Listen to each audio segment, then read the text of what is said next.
အရသာရှိတဲ့အစားအစာတွေရရှိဖို့အတွက်တရုတ်နိုင်ငံကတောင်သူတွေဟာကက်စီကောက်မွေးမြူရမှာအရန်ကိုရိုးရှင်းပြီးထိရောက်တဲ့နီလန်တစ်ခုကိုတီထွင်လိုက်ကြပါတယ်။အရင်ဆုံးဘီလက်မြေပြားဝိုင်းလေးတွေကိုပြုတ်လို့ပြီးရေအတန်ရှင်းဆုံးရှိတဲ့ပင်လယ်ပြင်တွေကိုထောင်နဲ့ချီပြီးချထားလိုက်ပါတယ်။ဝါလုံးတွေစိုက်ထူပြီးဘီလက်မြေပြားတွေချီထားတဲ့ကျိုးတွေကိုတွဲလောင်းချလိုက်ပြီး၃ပတ်လောက်ကြာမှတော့ဒီအချက်ဒီပေါ်မှာကက်ဆေးနဲ့သားလောင်တန်းမြောင်းများစွာသဘာဝအတိုင်းလာကတ်ကြပါတယ်။အဲ့ဒီအချိန်ကစပြီးသဘာဝတရားငါပဲအကုန်လှုပ်ဆောင်ပေးသွားတာပါ။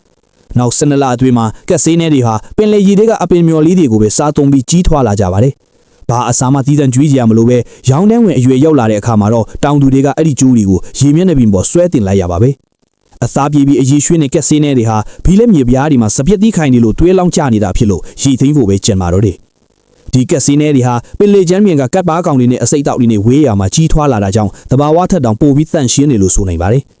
ရေသိမ်းပြီးထွားရင်လည်းဘီလက်မြေပြားတွေကိုပြန်လဲအသုံးပြုလို့ရပါတယ်။အချို့တောင်သူဆိုရင်သားလောင်းတွေပို့ပြီးကတ်တွေလွယ်အောင်ထုံးရည်ကြီးပါပါလေးတုပ်ပေးကြပါတယ်။ဒီနီလန်းကြောင့်ငွေမြူရဲ့အဆောက်အဦတစ်ခုကိုနှစ်အတော်ကြာအသုံးပြုနိုင်တယ်လို့ပင်လေပြင်ကိုလည်းတန့်ရှင်းအောင်ထိမ့်သိမ်းပေးရရောက်ပါတယ်။ကဲတငယ်ချင်းတို့ရေနောက်လာမယ့်ဗီဒီယိုလေးတွေကိုအားပေးပါဦးနော်ကျေးဇူးတင်ပါတယ်ဗျာ။